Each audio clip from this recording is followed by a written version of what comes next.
여러분 안녕하십니까? 정관용입니다. 문재인 대통령은 방미 첫날 일정 바쁘게 보냈고요. 국내에서는 인사청문회가 역시 바쁘게 진행됐습니다. 그 가운데 가장 뜨거웠던 청문회, 김상곤 사회부총리 겸 교육부 장관 후보자 인사청문회, 잠시 후 바른정당 김세연 의원, 더불어민주당 손혜원 의원 연결해서 여야 입장 들어보겠고요. 뉴스 사이다 코너에서 문 대통령의 방미 첫날을 정리해드리겠습니다. 자, 7시 5분 시작되는 2부에서는요. 재난에 대해서 다시 한번 생각해봅니다.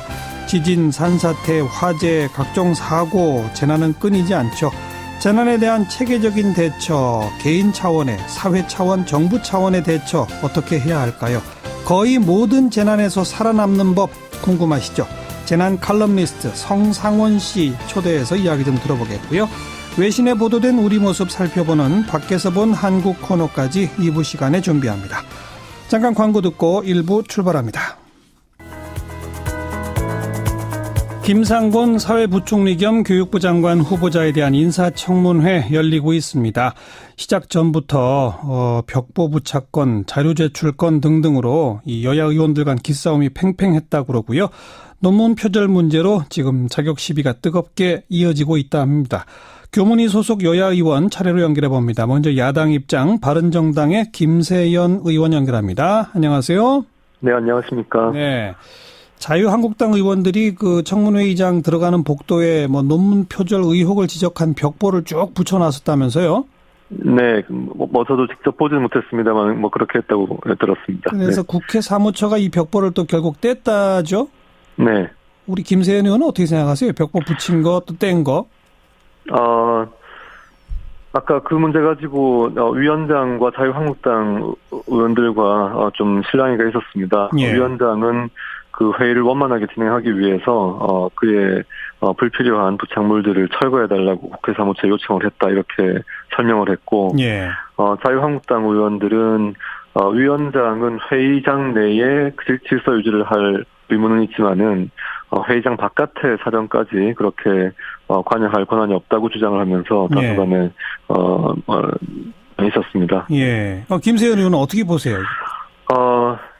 국회에서 그렇게 이 회의장 안에서 주장을 하는 것이 저는 바람직하다고 생각을 합니다. 따라서 회의실 바깥에 그렇게 게시물을 부착하는 것은 이것이 이제 관례가 되면 국회의 어떤 회의에 집중할 수 있는 환경 자체를 저해할 수 있기 때문에 어느 쪽이든 그렇게 하는 것은 바람직하지 않다고 생각합니다. 알겠습니다. 그러니까 자유한국당이 좀 과했다 이렇게 보시는군요. 그 부분은.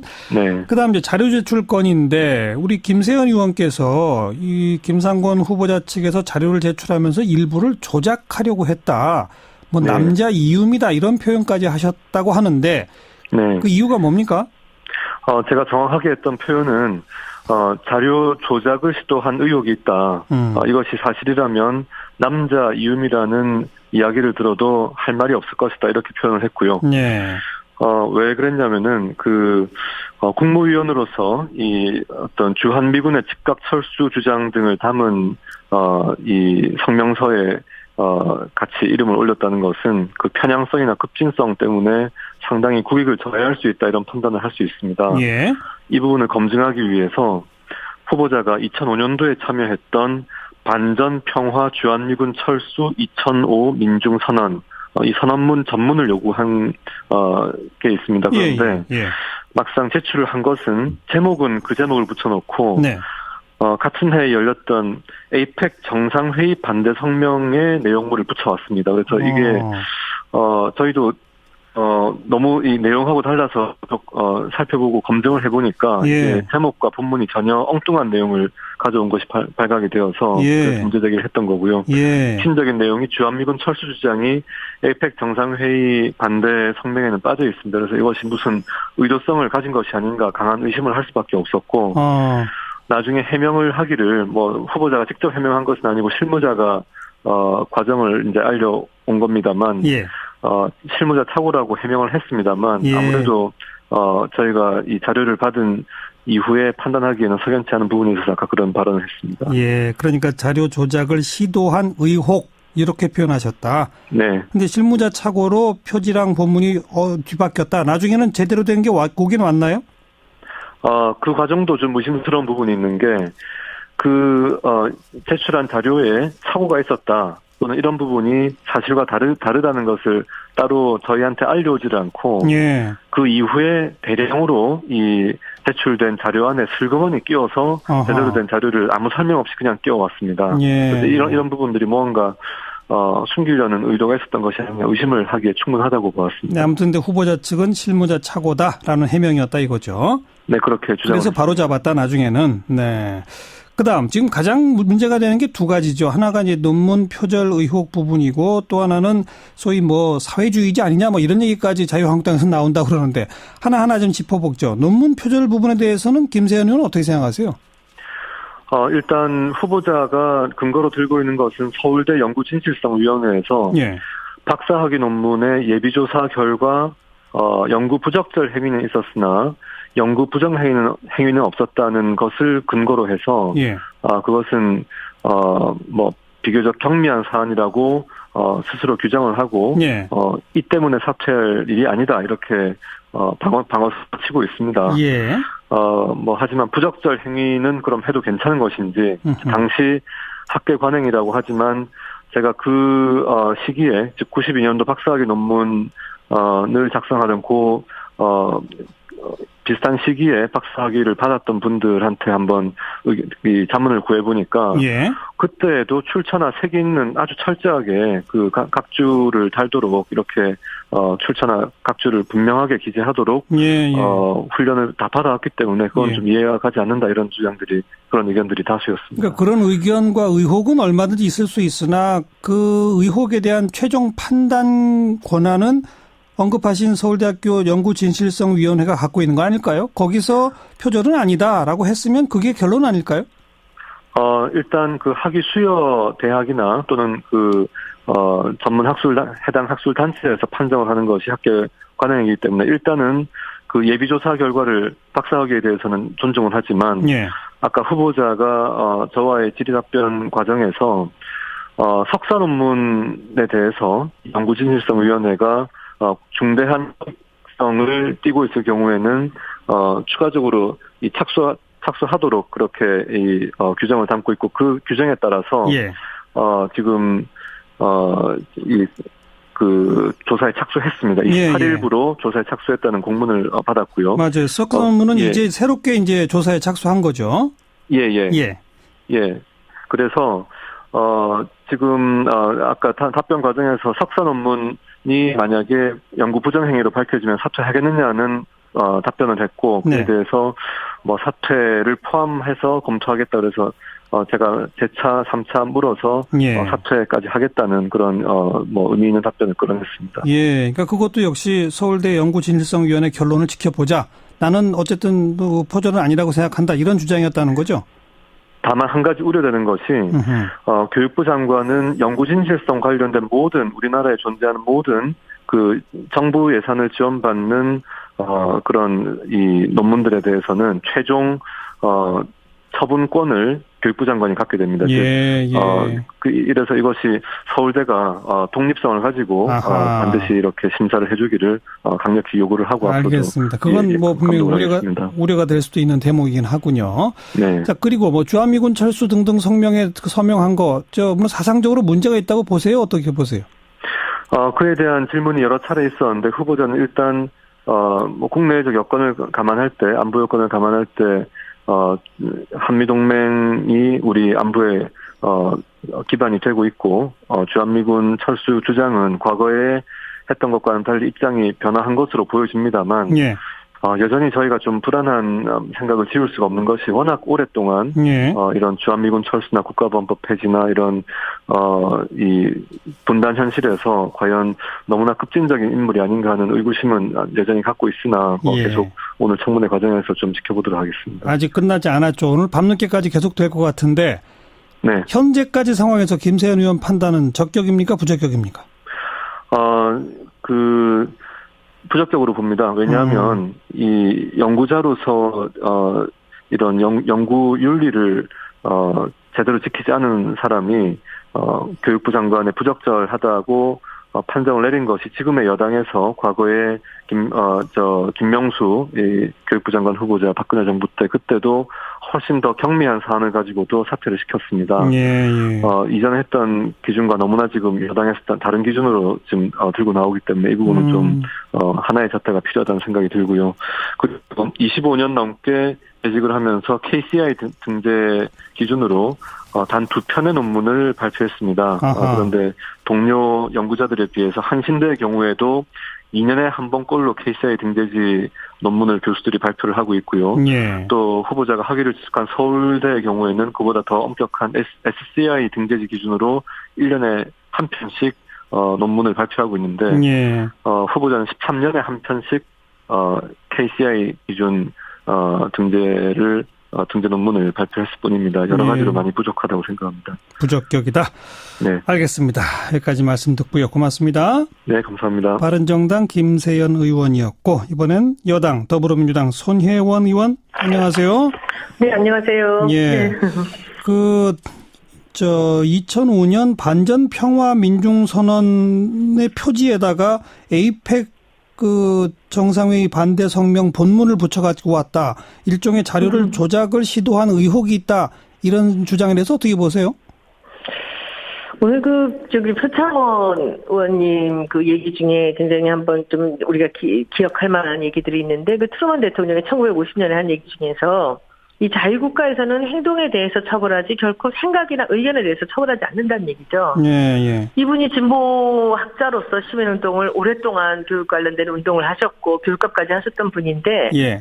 그분이 하셨던 그동안의 일들 하나하나 다 꼽아서 40년 전 일까지를 털어서 이것은 뭐고 이것은 뭐다 하면서 지금 계속 이 이념 공세로 하나씩 따지면서 한다는 것이 정말 지겹죠, 이제는. 예, 사상 검증 이념 공세는 안 그렇죠. 된다. 자, 그 말씀은. 문재인 대통령한테도 그렇게 빨갱이라고 얘기하지 않았습니까? 그러니까 그 말씀은 이해가 하겠고. 그런데 자료 제출 때 의도적으로 조작을 시도한 의혹. 이건 또 좀 차원이 다른 문제인데, 이건 그냥 제가 잘 모르겠습니다. 김세현 의원님이 이제 아까 아침에 주장을 하셨고, 예. 그 다음에 다시 자료를 받으셨다고 하는데, 예. 이제 본인들, 실무자들의 실수가 있었다고 얘기를 하는데, 조금 더 자세히 봐야 될 것 같습니다. 예, 그건 실무자 착오인지 아닌지 좀 보자, 이 말씀이고요. 네. 자, 사상 검증 이념 공세, 이건 안 된다. 이 말씀은 이제 답변 들었고, 제일 지금 크게 쟁점이 되는 게 논문 표절 부분이고, 게다가 교육부 장관이기 때문에 더 엄격해야 한다. 이런 주장에 대해 어떻게 보세요? 네. 충분히 일리 있는 말씀드리죠. 그러나 이제 이분이 연세가, 이제 좀 있으신 분이고, 게다가 지금 82년도 논문이거든요. 그래서 오늘 그때 얘기들이 쭉 나오는데, 이제 그때 관행이 그랬다라고 말씀을 하시는데, 저도 81년도에 논문을 썼는데, 대학원 논문이죠. 이분들이 얘기하시는 거는 지금. 석사 논문이죠. 일본의 자료들을 다 이제 베꼈다는 거죠, 그대로. 근데, 그때 관행이 그랬다. 그래서 잘못했다고 지금 시인하느냐 아니냐 이런 얘기들이 쭉 나오는데 그때 관행들이 새긴 갑주라든지 이런 부분에 대해서 이제 조금 더 융통성이 있었다라는 거. 전곡이 달라서 저하고는 잘 모르겠습니다만 그런 얘기들을 계속 양쪽 주장이 생생하게 그냥 맞서고 있습니다. 예. 그래서 거기에 대해서도 제가 그때 당시 그분 논문들을 쭉 저도 보기는 했지만은 그것들이 과연 그때 관행으로 봤을 때 이것이 그냥 넘어가도 되는 것이냐 또 아니면은 여기에서 그분이 결정적인 이것이 하자가 되느냐라는 것은 또 전문가들이 나서야 되겠죠. 서울대 연구진실성위원회 같은 데서 이것을 이제 제가 보기에는 뭔가 의견을 주시기를 기다립니다. 네. 근데 서울대 연구진실성위원회에서 이걸 검토하는 데만 최소한 몇 개월 걸리거든요. 그러면 누가 검토를 합니까, 이것을? 누가 이것을. 글쎄, 그건 또 그래요. 단죄를 하고 합니까? 그건 또 그래요. 한쪽에서는 표절이다, 의혹이 있다, 한쪽에서는 학자의 양심을 걸고 아니다, 그러면 판정해 줄 기관은 사실 거기밖에 없긴 한 건 또 맞죠. 오늘 또 그런 얘기도 나왔잖아요. 서울대에서 그게 공정한 판단을 하겠냐. 그러면 어디로 갑니까? 네. 그렇죠? 네. 이런 얘기들이 끝도 없이 평행선을 달리고 있다라고 지금 생각을 합니다. 예. 답도 없고요. 예. 그럼 선혜원 의원 보시기엔 이런 시비로 장관 자격, 부적격 판정하기엔 좀 문제가 있다 이겁니까? 저는 지난번에 우리 문화부 장관 때도 마찬가지였지만 어떻게 하루 종일 청문회를 하면서 정책 얘기를 하나도 나오질 않는 거예요. 네. 그럼 이 사람이 그 장관으로서 무슨 일을 어떻게 할 것인가를 국민들은 다 궁금해 하잖아요. 그럴 자격이 있는가, 그럴 능력이 있는가. 예. 그렇지 않습니까? 예. 거기에 대한 검증은 한 명도 안 해요. 예. 야당에서는. 예. 계속 옛날에 뭐 하지 않았느냐. 그것도 덮어 씌우면서. 아니, 국민 시인 정도 되는 시인한테 뭐 네가 책을 뭐 도서관에다 강매하지 않았느냐. 어이없는 얘기죠. 그런 예. 얘기들을 하면서 시간을 다 보내니까 국민들은 점점 더 짜증이 나는 거죠. 예. 오늘도 마찬가지입니다. 예. 계속 같은 얘기들을 반복적으로 하고 있고 자료 요청 계속 반복적으로 하고 있습니다. 예. 정책 검증은 거의 이루어지지 않는다. 네. 아. 무슨 일을 이분이 해나갈지 어떤 데 관심이 있는지 우리 또 국민이나 저는 뭐 사실 정책 질의를 하려고 준비를 하고 있었는데 그런 것들을 어떻게 생각하는지 저는 굉장히 궁금하거든요. 예컨대 지금 쟁점이 되고 있는 자사고 폐지 문제라든지 수능 절대평가라든지 이런 질문이 전혀 안 나왔어요? 안 나왔어요. 전혀요? 네네. 근데 우리 쪽에서는 이제 한두 분이 말씀을 하시는데 조금 더 깊이 논의를 좀 했으면 좋겠는데. 네. 뭐 그 자리에서 끝이 나오는 그것도 물론 아니겠지요. 알겠습니다. 알겠습니다. 네네. 아무튼 오늘 밤늦게까지 지켜보고 판단 기다려 봅니다. 오늘 고맙습니다. 네, 고맙습니다. 더불어민주당 손혜원 의원까지 여야 입장 차례로 들어봤습니다. 윤태권 실장 어서 오십시오. 네, 안녕하세요. 문재인 대통령 방미 소식 정리 좀 해봅시다. 네, 그렇습니다. 뭐 첫 순방, 중요한 순방이죠.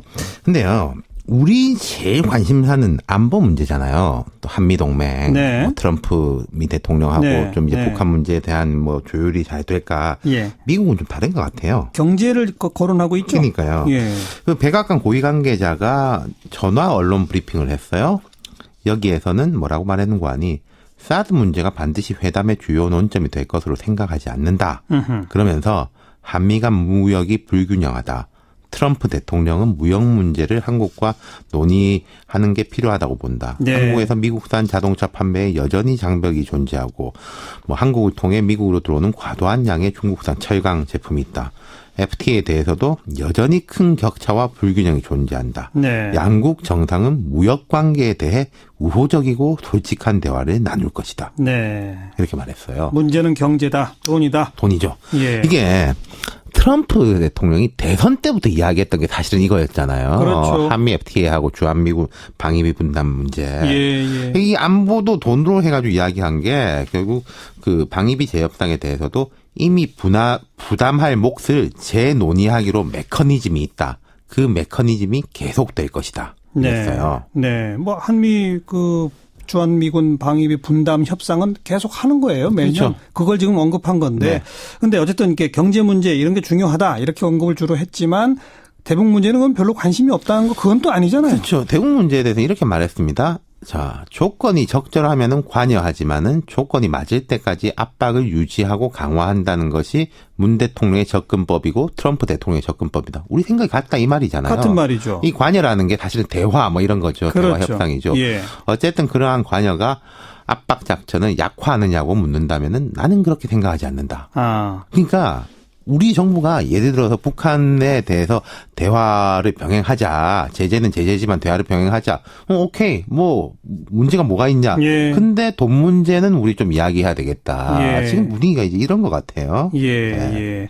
우리가 미국 가기 전에는 뭐 한미 동맹에 대해 미국이 불만 갖고 있을 수 있다. 사드 문제에 불쾌감 갖고 있을 수 있다. 막 이런 우려들이 있었는데 그거는 노골적으로 표출은 안 되네요. 그렇죠. 이게 근데 어떻게 보면 더 무서울 수가 있는 게 이제 한미 동맹에 대해서 우리 생각이 다르지 않다. 또 우리 이제 정치권이라든지 여권에서 약간 부담 가지는 쪽이 이런 쪽이었지 않습니까? 네. 근데 여기 대신에 경제 문제로 매우 터프하게 압박을 가할 가능성이 높아 보인다는 거죠. 예. 나토나 유럽에 대해서도 사실 이런 식으로 그렇죠. 이미 했어요. 그렇죠. 그러니까 남북 대화 등등에 대해서 우리 조건을 좀 받아들이려면 경제 문제에서 양보해라. 뭐 이런 그렇죠. 식일 수도 있다는 거 아니겠습니까? 자, 이런 전략에 대해 지금 우리는 어떻게 대응하고 있나요? 지금 이제 문 대통령은 투트랙입니다. 한미 동맹, 양국 경제 협력 중요성 다 강조하는 거고 오늘 이제 호평을 받은 게 장진호 전투 기념비를 찾아서 헌화를 했어요. 예, 이제 많이 알려졌어요. 예, 장진호 전투는 이제 6.25 전쟁 때 미국이 정말 고생을 하고 많은 사람이 사망한 전투, 그렇죠. 중국군에 밀려가지고. 예. 근데 이게 결국은 그 흥남 철수로 연결이 되는 거거든요. 그 전투에서 버텨줬기 때문에 예. 흥남 철수가 가능했다. 그리고 이제 그 미군이 철수를 하면서 우리 피난민들을 다 싣고 왔지 않습니까? 네. 위협을 무릅쓰고. 네. 그 피난민의 아들이 바로 나다. 그렇죠. 문 대통령이 이제 그 이야기를 했고, 그게 이제 뭐 감성적 접근, 정서적 접근이 되는 것이고. 예. 한미 비즈니스 서밋 기조 연설에서는 이제 우리 한미 양국은 경제 동반자다. 양국의 경제 협력이 교역 투자 확대를 넘어서 세계 시장을 함께 개척하는 전략적 동반자 관계로 발전하기 기대한다. 이게 사실 조금 원론적인 이야기인데 예.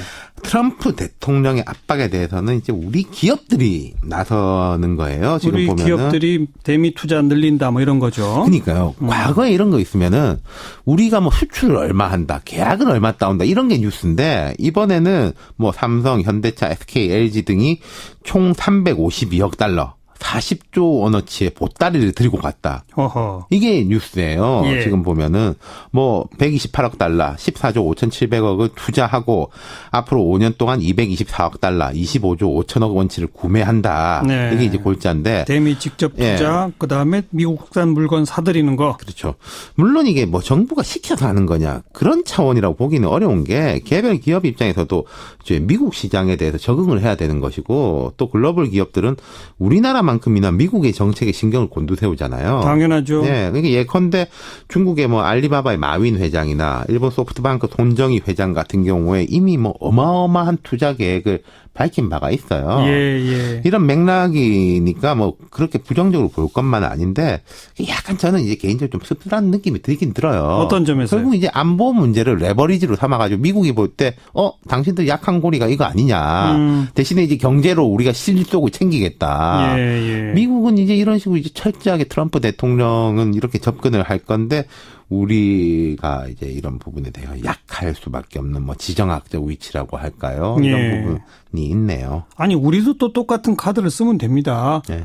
이 남북 대화나 북핵 문제 해법에 있어서 미국이 우리 쪽의 주도권을 어느 정도 인정해 주는 그런 게 가시적으로 보이지 않으면 한미 FTA 재협상 요구가 와도 우리는 안 못한다. 이럴 수 있는 거 아닙니까? 그렇죠. 예. 그러니까요. 서로 그게 윈윈하면서 주고받니 받거니 하는 거 아니겠어요?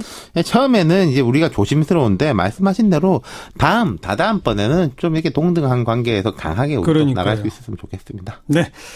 아무튼 방미 첫날이니까 끝날 때까지 조금 더 지켜보도록 네. 하고요. 네, 수고하셨어요. 감사합니다. 윤태권 실장이었습니다. 1부 마무리 짓고요. 7시 5분 2부에 다시 옵니다.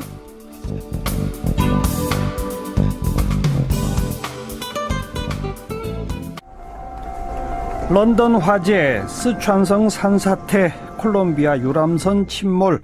요즘 전 세계 곳곳에서 재해 재난 뉴스가 거의 매일 들려옵니다. 사실 우리도 뭐 경주 지진, 세월호 참사 이런 안타까운 재난들을 다 경험한 바 있죠. 그런데 소잃고 외양간 고치기라 하더라도 제대로 외양간을 고쳤을까? 이런 재난을 겪은 이후에 우리 사회는 달라졌나 정말 궁금해지죠. 오늘 재난 칼럼니스트이시고요. 지난 2011년에 이미 거의 모든 재난으로부터 살아남는 법, 아주 제목이 상당히 섹시한 그런 제목의 책을 펴내신 성상원 씨를 오늘 초대해봤습니다. 어서 오십시오. 네, 반갑습니다. 네, 재난 칼럼니스트란 직업이 있어요? 만들어졌죠. 그러니까 출판사에서 만들어졌던 직업입니다. 어쩌다가 이런 일을 하시게 됐어요? 제가 2006년부터 한 10년 정도 오지에 들어가서 있었거든요. 왜요? 2006년도에는 방송 다큐멘터리 제작을 하러 인도에 들어갔었고요. 그 당시에 이제 좀 많이 오지로 들어갔었고, 예. 그리고 그게 이제 2년이 돼가지고는 2007년부터 제가 저개발 국가에서 신재생 에너지 개발하는 프로젝트 회사에 들어가서 네. 이게 사업 타당성 조사들을 하고 이게 실제로 가능성이 있는지를 갖다 체크하기 위해서 좀 정말 많이 오지들로 들어갔었습니다. 주로 오지만 돌아다니셨군요. 한 10년을. 한 10년 정도. 그랬는데. 근데 이게 오지라고 하는 데가 사실은 그 도시가 제공하는 시스템들 자체를 제공하지 않는 지역들이거든요. 예, 예. 수도 없고 물 없고 전기 없고 이런 지역에서 그런 것들을 만들어내기 위한 작업들을 갖다 해야 되니까 이게 어떻게 보면은 그 재난 상황에서 마주치게 된 사람들이 어떤 일들을 해야 되는지를 가장 잘 아는 사람 비슷하게 됐던 거죠. 그러네요. 네, 그래서 이제 대형 출판사에서 재난이 닥치면 수도 끊어지고 전기 끊어지고 그렇죠. 통신 끊어지고. 그렇죠. 그러니까 그 상황에서 어떻게 해야 되는가를 이제 나름대로 저는 이제 전문가들한테 물어서 활동들을 했었거든요. 네. 그게 이제 그 출판사 쪽에서는 좀 유효한 경험이라고 해서 책을 만들어 보자라고 했었던 게 2011년이었던 게 네. 그때 일본의 동북대 지진. 그렇죠. 그래서 이제 후쿠시마 뭐 원자로 이상 있고 예, 막 이러니까는 예. 사람들이 굉장히 겁을 많이 먹었었거든요. 그런 것들을 어떻게 좀 잘 진정시켜보자라는 의미에서 만들었던 책이었죠. 그러니까 성상원 씨가 10년 동안 오지에서 내가 살아남기 위해서는 이렇게 해야 되는구나라는 걸 몸으로 겪었던 것을 쭉 정리한 거네요. 간단히 말하면. 이러면은 어떻게 해야 돼, 저렇게 해야 돼를 제가 일단 전문가들한테 많이 물을 수밖에 없었던 게 네. 의사들 같은 경우에는 거의 한 2,000km 밖에 떨어져 있었거든요. 거의 대부분 다. 의사가. 예. 예. 그리고 이게 벌써 한 6년 전에 나온 책인데 예. 지금 개정판이 곧 나올 예정이라면서요. 예. 이걸 개정판을 내야 되겠다라는 생각은 또 어떻게 하게 됐습니까? 네팔 대지진 당시에 제가 네팔에 있었습니다. 그때 규모 9점 얼마였죠? 7.9였죠. 아무튼 뭐 어마어마한, 그래서 뭐 그 히말라야 산맥의 이 높이가 달라졌다 할 정도의. 그때 있으면서 재난 상황에서 사람들이 어떤 것들을 마주하게 되는가라는 것들을 갖다 좀 새롭게 봤죠. 네. 그리고 그걸 가지고 당시에 한겨레 신문에도 루포를 한 3번 정도 보냈었었고요. 예. 그런데 이게 어떤 상태에서 어떤 것들을 갖다 맞이를 해서 어떤 준비들을 해야 되는가를 갖다 써야게 됐다라고 생각을 했던 게, 그 당시에 이제 정신력 같은 걸로 어떤 위험이든 다 돌파를 할 수 있다라고 말씀을 평소에 하시던 분들이 예. 제일 많이 정신줄을 놓으시더라고요. 예. 그래서요. 그러니까 그걸 보고는 정말 사실은 저 같은 경우에는 이렇게 2011년에 한번 지진을 겪었던 적이 있었고, 그리고 여러 번 경험들을 갖다 사실 좀 생각해 봤기 때문에 예. 어떻게 대응해야 되는지 좀 침착하게 했었거든요. 그래서 예. 그 현지에서 좀 이제 굉장히 좀 침착하게 대응했다고 장인 장모님한테 좀 점수를 또 많이 받고 그랬었는데요. 네. 근데 어떤 상황들이 벌어지는가에 대한 얘기들이 없다 보니까, 그러니까 뭐 어떤 그 재난 자체의 스펙타클만 전달들이 되다 보니까는 정말 어떤 재난들이 벌어지면 사람들이 어떻게 해야 하게 될지가 좀 보이더라고요. 알겠습니다. 제대로 대응을 못 하겠구나라는 생각이 듭니다. 정신만 똑바로 차리면 된다라고 평소 주장하시던 분들이 정신을 못 차리더라고요. 제일 정신을 못 차리더라. 네. 미리 좀 알아야 된다 그 말이군요. 그럼 여기서 이제 우리가 다루고 있는 재난이라는 거는 그런 무슨 뭐 지진, 산사태 뭐 이런 자연재해만 얘기하는 겁니까? 아니면 우리 세월호 참사 같은 그런 사회적 재해까지를 다 포함하는 겁니까? 재난과 관련해서는 그 교수님들마다 정의하시는 분들이 조금씩 다르고, 예. 그리고 기구마다 정의하는 방식들이 조금씩 다르더라고요.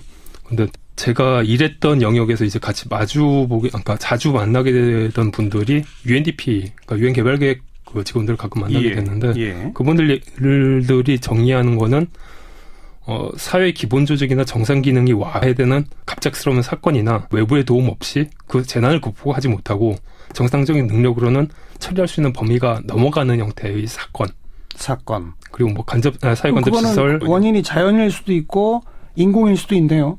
쉽게 얘기하면은 정상적인 생활이 안 되게 만드는 사건이 벌어졌다라고 하면은 재난이라고 보는 게 타당하다는 거죠. 지진일 수도 있고 그냥 화재일 수도 있고 사고일 수도 있죠. 사고일 수도 있고. 예. 그러면 재난은 어떨 때 왜 일어납니까? 재난이 일반적으로 재난들이 일어나는 정의를 그렇게 본다면은 그 재난 사실은 단일한 사건이라기보다 하나의 플로우거든요. 하나의 흐름. 예. 그러니까 재난이 터지면은 보통 이제 신문이나 방송에서 제일 먼저 얘기하는 게 이번도 인재였습니다라는 얘기들을 많이 하지 않습니까? 맞아요. 근데 사실은 거의 모든 재난들은 대부분 다 인재입니다. 왜냐면은 준비할 수 있었던 것들을, 그리고 경고를 했던 것들을 사람들이 안 따랐고요. 그렇죠. 그리고 이제 일이 터졌고, 예. 그 다음에 이제 뒷수습을 해야 되는데 보통 뒷수습이 잘 안 되죠. 네.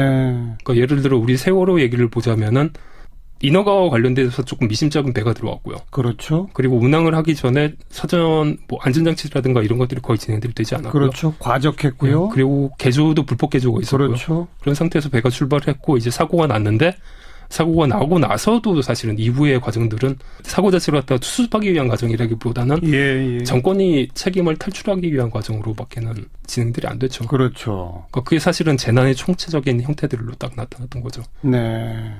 따지고 보면 런던 화재 참사도 소방안전대책 하라고 미리미리 통보가 있었는데 안 했던 것이고, 그죠? 런던 같은 경우는 어떻게 보면 좀 질적으로 나쁜 게, 고층 건물들이 이 돈 있는 사람들이 사는 데가 아니라 그 저소득층, 그렇죠. 이 사는 곳들이고, 그러다 보니까는 안전시설과 관련된 부분들을 만들어 놓기보다는 그냥 외관만 처리들을 계속했다고 하더라고요. 네. 그리고 뭐 수찬성 같은 경우도 좀 비슷한 게 수찬성도 산사태를 한번 당했던 곳인데 예, 그 지도를 이제 놓고 보시면은 아시겠지만 바로 거기가 티벳 옆이거든요. 예. 그러니까 전체적으로 이제 히말라야가 융기했던 그 쪽이다 보니까는 지각 변동들이 굉장히 좀 심한 형태들이고 언제든지 지진이나 뭐 이런 활동들이 있는 데인데 예. 거기에 또 계셨던 분들 그 지역이 또 티벳 자치구예요.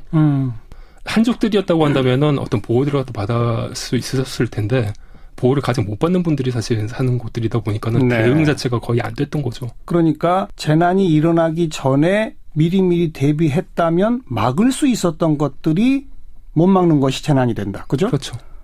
세월호 사고, 또 런던의 화재, 스촨성의 산사태. 이것이 벌어지기 전에 막을 방법은 있었다. 그런 거네요. 그렇죠. 그러니까 예를 들자면은 좀 이제 잘 막은 케이스를 들자면 1985년에 멕시코 시티에서 대형 지진이 있었거든요. 네. 규모 8인가 9였나 그랬는데 그 당시 한 8,000명 정도가 죽었습니다. 근데 2014년에 다시 규모 7.2 정도의 지진이 있었거든요. 예. 근데 거기선 아무도 피해가 없었어요. 왜냐하면 그만큼 대비를 했거든요. 그렇죠. 이후의 작업들을 그 대비 작업들을 얼만큼 잘하느냐에 따라서 알겠습니다. 달라진다는 것들이죠. 그러니까 재난은 하나의 사건이 아니라 흐름이다. 예. 플로우다. 이런 표현을 쓰신 거고. 그리고 재난이 딱 벌어졌을 때 그때 어떻게 대처하느냐. 이것도 또 중요하잖아요. 여러 가지 측면에서 좀 얘기들을 할 수가 있는 게 개인이 해야 될 부분들이 있고요. 네. 그리고 사회가 해야 될 부분들이 있는데 예. 한국 같은 경우 좀 이제 좀 당황스러운 부분들이 어떤 규정들이나 이게 수입됐던 경우들이 좀 많거든요. 그러니까 남의 규정들을 보고 이거는 좋은 거니까 갖다 쓰면 좋겠어라고 해서 만들어진 부분들이 있으면은 그거를 사람들이 이제 잘 따르면 되는데 네. 그걸 왜 따라가야 될지 모르겠다라고 하면 좀 이상한 형태들이 돼요. 그러니까 예를 들자면은 한국 같은 경우에는 산에 가시면 길을 따라서 등산로를 따라서 거의 500m당 그 표지석이 있습니다. 표지석. 예. 그걸만 이제 쭉 쫓아서 가시면은 조난당할 일도 없고, 예. 그리고 큰 일들을 당할 일이 없는데, 그 표지석에 뭐 숫자도 막 예, 써 있고. 숫자도 막 써 있고 그럼 그렇죠. 숫자가 다 위치를 지정하는 예. 거죠. 예, 예. 그런데 그 산에서 재난이 벌어지는 비율들로 놓고 보면 좀 황당한 게 1921년부터 에베레스트에 오르기 시작했거든요, 사람들이. 예. 근데 지금까지 사망자가 280명 정도입니다. 1920년부터 지금까지가 예. 한 100여 년 동안 100년 가까이 지금 뭐 거의 연평균 한 2.9명 정도 이제 사상자가 발생했다고 에베레스트에서 하는데, 예. 예. 근데 한국 같은 경우에는 산행하시다가 돌아가시는 분이 연간 한 97명 정도 돼요. 맞아요. 맞아요. 네. 예. 그러니까는 한국산이 에베레스트보다 더 위험하진 않지 않습니까? 말이 안 되죠. 이건 사실은 가시는 분들이 거의 준비를 안 하고 가시거나 아니면 산을 너무 우습게 하셔서 그런 거거든요. 주의를 안 한다는 거죠. 예. 또 한편으로는 정부가 그 좀 신경을 안 쓴 부분들 좀 있는 게 2010년에 해운대에서 고층 건물에서 화재가 한 번 있었거든요. 예. 거의 7시간 정도 이제 대피한다고 난리가 났었는데 헬기도 구조를 할 수가 없었어요. 35층 이상의 건물이라고 한다면은 위에서는 엄청난 바람들이 불기 때문에 헬기가 접근하기가 굉장히 힘들거든요. 그래서 대피와 관련된 부분들을 어떻게 할 것이냐가 정해지지 않았던 상태였던 게 이제 나타났던 거죠. 예. 고층 건물을 짓는데 화재 소방과 관련된 인허가 부분들을 아무 생각 없이 내줬던 거죠, 정부가. 왜냐하면 해본 적이 없었으니까. 네. 근데 그러고 나서는 지금은 이제 5층에서 10층 단위들로 해가지고 대피 공간들을 만들었다고 하더라고요. 만들어야만 하는 걸로 규정이 바뀌었죠. 예, 예. 전반적으로 우리 사회의 수준이 어때요? 같은 비슷한 국민소득하고 비교해보면. 다른 나라들, 특히 이제 제1세계들 같은 경우에는 이 문제들을 사실은 정부랑 시민들이 같이 해결되어왔던 거거든요. 그럼에도 불구하고 이제 런던 대화제 같은 터진 것들이 거고. 터지는데 예. 우리나라 같은 경우에는 사실은 다 따로 놀고 있기 때문에 전체적으로 놓고 보면 한 70점 정도로 봐야죠.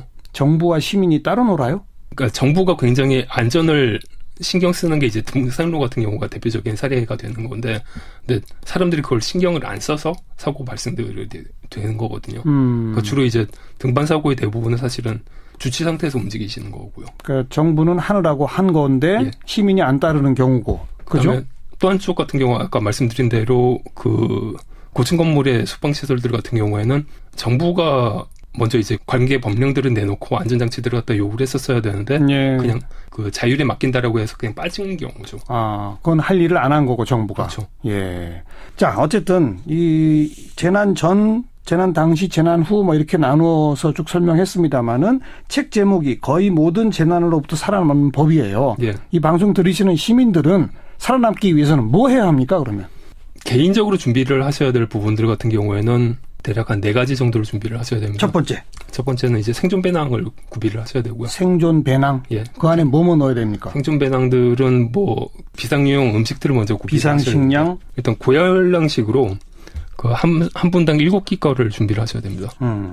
그리고 한 분당 물을 하루당 1리터 정도씩 준비를 하셔야 되고요. 예. 그러면은 3인 가족이라고 한다면은 21인분이 필요하고 하루 1리터의 물이 필요하니까는 약 10리터의 물이 한 세트가 되겠죠. 그렇죠. 그게 한 세트가 이제 필요하시고 한 달에 한 번씩 날을 정해놓고는 그날 먹으면서 어떤 상황에 대해 있었을 때 어떻게 대응을 할 것이냐를 가족들끼리 이제 얘기를 해보는 거죠. 자, 첫 번째가 생존 배낭, 두 번째는요?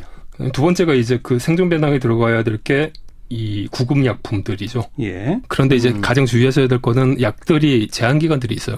네. 그러니까 유효 기간들이 있으니까 그걸 반드시 써두시고 기간이 지나면은 약국 가서 폐기를 하셔야 됩니다. 세 번째는요? 그리고 세 번째는 배낭 안에 들어가야 되는 내용들인데 라디오, 후레쉬, 충분한 배터리, 사람 인원에 맞춘 호루라기, 물티슈, 쓰레기 봉투, 휴지, 생리대 뭐 이런 것들이 이제 들어가야 되는 거죠. 예, 필요 물품들. 예. 예. 마지막 네 번째는요? 마지막 네 번째는 심폐소생술하고 하임리히법을 배워두셔야 됩니다. 예, 심폐소생술. 하고 하임리히법이라고 그 뭔가 음식물들이 들어갔었을 때 기대로 막고 있으면은 뽑아내게 하는 처치법이 있거든요. 네. 그 두 가지는 기본적으로 배워두셔야 됩니다. 그게 심폐소생술? 하고 하임리히법. 하임리히. 예. 이거는 배우시는 거는 적십자사에 보면은 심폐소생술 클래스가 또 따로 있고요. 알겠습니다. 그리고 가구들 몇 가구를 모으면 소방서에 요구를 하실 수도 있어요. 참 어렵겠네요. 말씀 쭉 다 듣고 보니까. 사실은 한번 모을 때 제일 어렵지 예. 해보면은 그렇게 어렵지 않아요. 일단 시작해봅시다. 예. 그런 거로군요. 그리고 사회를 향해서는 끊임없이 요구할 거 요구하는 것. 그것이 이제 우리가 해야 할 일이겠죠. 안전한가 안 안전한 걸 갖다 계속 질문을 해야 되는 거죠. 우리가 안전한가. 질문하고 요구하도록 하는 예. 것. 그러면 거의 모든 재난으로부터는 살아남을 수 있다. 거의 모든 재난으로부터 살아남으실 겁니다. 실제. 네, 성상원 씨 함께 만났습니다. 고맙습니다. 고맙습니다. 오늘의 댓글입니다. 오늘 국회에서는 김상곤 사회부총리 겸 교육부 장관 후보자에 대한 인사청문회가 열렸습니다. 정책 검증이 아니라 사상 검증 아니냐 이런 말까지 나오며 종일 화제를 모았는데요. 질의하는 의원들 이름이 검색어 상위권에 오르기도 했습니다. 일부에서는 청문회에 참석한 바른정당 김세연 의원과 더불어민주당 손혜원 의원 연결했습니다. 이선우님, 여당 야당이 각자 자리가 바뀌기만 하면 서로에게 들이대는 잣대가 180도 바뀝니다. 이건 국가적인 낭비고 정치적인 소모전에 불과합니다. 자격에 대한 법적 기준을 확실히 세워야 합니다. 9438번님, 청문회 국회의원님들 품위를 좀 지켰으면 합니다. 질의가 수준 이하입니다. 3382번님, 민주당 부적격자들도 무조건 옹호하지 말고 과거 야당 때 본인들이 결사 반대하던 걸 한번 생각해 보십시오. 김수기님, 손혜원 의원 말에 공감합니다. 야당은 인재를 찾아도 고사합니다. 문재인 정부 그리고 국민 잘 되는 꼴을 못 보는 것 같습니다. 이렇게 다양한 의견들이 많이 들어왔습니다. 내일은 조대엽 후보자의 청문회가 예정돼 있는데요. 국민들을 실망시키지 않는 청문회가 될 수 있을지 한번 또 지켜봐야 될 것 같습니다. 지금까지 오늘의 댓글이었습니다. 네, 오늘의 댓글 김다은 PD였고요. 자, 이제 사운드 오브 뉴스 시간입니다. 김민아 기자 어서 오세요. 안녕하세요. 오늘 첫 번째 들어볼 뉴스는요. 방금도 얘기했는데 김상곤 부총리 겸 교육부 장관 후보자 청문회 현장의 소리를 한번 들어보시죠. 네. 정유라처럼 석사 논문이 표절이면 당연히 취소되어야 하고 취소되어야 할 석사 학위를 바탕으로 취득한 박사 논문 역시 원인 부여로 박사 학위도 취소되어야 되는 것 아닌가 이렇게 봅니다. 보시는 것처럼 과거 표절 서울대 연구진실성위원회에서 최종 판정을 한 것인데 그렇게 말씀하시면 조금 부적절한 것 같습니다. 지금 국민들이 그 논문 복사기냐 표절 왕이다라는 표절까지 하고 있습니다. 표절의 절차가 저기 이훈혜 의원님 똑같이 저 말씀드리는데 중간에 껴들지 마세요.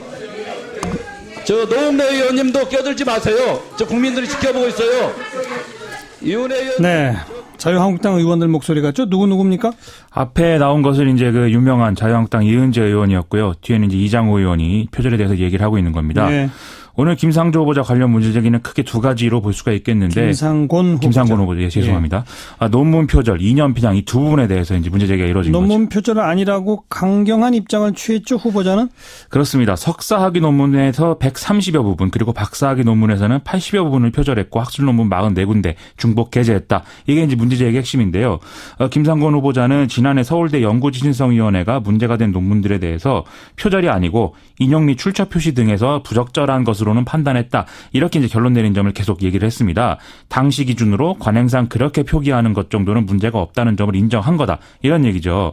그리고 또 이 문제에 대해서도 대단히 이제 그 강경하게 자기 입장을 지키는 그런 모습을 계속 보였는데요. 예. 예를 들면 이제 더불어민주당 노웅래 의원이 일종의 이제 사과 기회를 주는 이런 발언을 했거든요. 이 부적절하다는 결론이 나온 것에 대해서도 죄송하다고 해야 되는 거 아니냐 이렇게 얘기를 했는데 뭐 사과 안 하겠다 이렇게 좀 분명한 입장을 밝혔습니다. 예. 그리고 2년 편향 문제에 대해서는 어떤 얘기죠? 이게 이제 그 김상곤 후보자가 경기도 교육감 선출되기 이전에 사회운동 단체 등등등 뭐 긴밀하게 교류를 하는 그런 이제 입장이었지 않습니까? 당시 했던 발언이나 표현들에 대해서 의혹의 제기를 쭉 한 건데 특히 자유한국당 의원들이 적극적으로 이제 문제 제기를 했죠. 그 사회주의자로서 정체성을 밝혀라 이러면서 계속 이걸 다그치는 방식으로 얘기를 했습니다. 김상곤 후보자는 자신은 자본주의 경영학자다라면서 공격에 맞섰고 이 문제가 된 표현이나 발언 등은 예를 들면 사회운동 단체들하고 대화를 하는 과정에서 그들이 쓰는 표현을 좀 써서 얘기를 한 것이다라든지 또 자신이 직접 작성하지 않은 성명서에 자기 이름이 연명이 되어 있는 그런 것이기 때문에 이거는 뭐 관계가 없는 것이다 이렇게 좀 해명을 하는 모습이었습니다. 아까 일부 시간에 여야 의원 연결할 때 뭐 정책적 부분에 대한 질의는 뭐 거의 없었다, 전혀 없었다 하던데 그래도 조금이라도 있었지 않았어요? 그렇습니다. 이게 뭐 문답이 오고 가지 않을 수는 없는 거니까요. 지금 계속 논란이 되고 있는 자사고 외고 폐지 문제 여기에 대해서 얘기가 나왔는데 뭐 김상곤 후보자는 일반고로 전환해야 된다 이 생각을 또 분명히 밝혔습니다. 다만 대다수의 외고 자사고 재지정 평가가 2019년부터 2020년까지 사이의 기간에 지금 몰려 있거든요. 예. 그래서 이 전에 학교 설립 근거를 현행 법령에서 삭제할 의사가 있느냐 여기에 대해서는 이건 국가교육회의에서 검토하고 현장 교사들의 의견 수렴해서 결정한다 이렇게 대답을 했습니다. 국가교육회의에서 검토한다고요? 그렇습니다. 그건 뭐죠? 이게 이제 문재인 대통령의 대선 공약인데요. 교육 현안과 중장기 교육 정책의 틀을 논의하는 기구로서 이제 만들겠다는 거고 다음 달 초에 설치될 것으로 예상이 되는데 일자리위원회 지금 뭐 활동하고 있지 않습니까? 그것처럼 대통령의 의장을 맡고 이제 교육부 장관 등의 정책 담당자, 전국 시도교육감협의회, 교육 시민사회단체들이 다 참여하는 이런 기구입니다. 네, 그러니까 고등학교 외고 자사고 설립 근거 법령 삭제 문제는 거기서 논의할 문제지 내가 결정할 문제가 아니다. 그렇습니다. 그런 거죠? 예. 다음 뉴스 들어보죠. 저의 구상을 주저없이 말씀드리겠습니다. 첫째, 여야 합의하에 조속히 대통령 직선제 개헌을 하고 새 헌법에 의한 대통령 선거를 통해서 88년 2월 평화적인 정부양을 실현하도록 해야 하겠습니다. 오늘의 이 시점에서 네, 오늘이 6월 29일이네요. 그렇습니다. 6.29 30년 맞죠? 그렇습니다. 예. 노태우 전 대통령이 6.29 선언하는 바로 그 목소리죠. 이 6.29 선언 이후에 직선제 개헌이 됐고 뭐 지금 국회에서 개헌을 논의하고 있습니다만은 어쨌든 당시 헌법이 오늘날까지 이어져 오고 있는 이런 뜻깊은 사건이었습니다. 당시 민주대 반민주 구도에서 대선이 치러졌는데 민주 세력은 이제 양김으로 분열이 됐고 그래서 노태우 대통령이 탄생하는 이런 과정이 있었죠.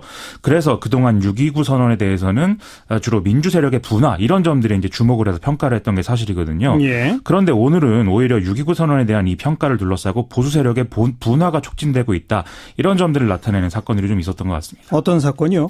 오늘 바른정당이 6.29 선언의 의미와 역할을 돌아보는 이런 토론회를 국회에서 열었는데요. 아하. 이 내부에서 토론 과정에서도 6.29 선언에 대한 좀 시각차가 드러났습니다. 한쪽에서는 이 선언 자체를 일종의 명예혁명으로 봐서 이후 민주화 과정에서 보수 세력이 한 역할도 이 평가를 해야 된다. 이런 주장을 내놨고요. 예. 다른 한쪽에서는 결과적으로 6.29 선언이라는 것은 국민적 저항에 군부 독재 세력이 항복 선언을 한 것이기 때문에 이 선언 자체에 과도한 의미를 하는 것은 당시 정권에 정당성을 부여할 수 있어서 우려가 된다. 이런 얘기들을 이제 하더라는 거죠. 그러네요. 그런데 바른정당이 이런 토론을 하고 있다는 것 자체가 자유한국당과의 어떤 정치적 차별화 이런 효과로 이어지는 상황이라는 겁니다. 네. 이 토론회에서 바른정당 의원들은 뭐라고 그랬어요?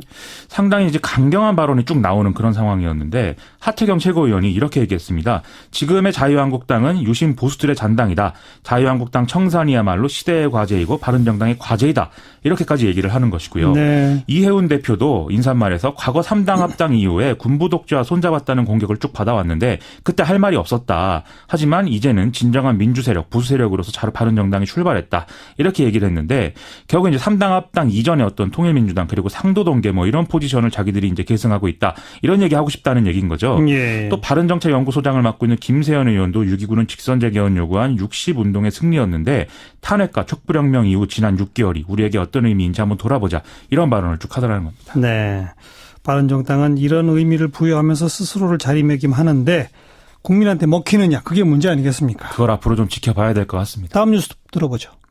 아무렇지도 않게 나는 잘릴 수 있어 내 이름은 비정규직.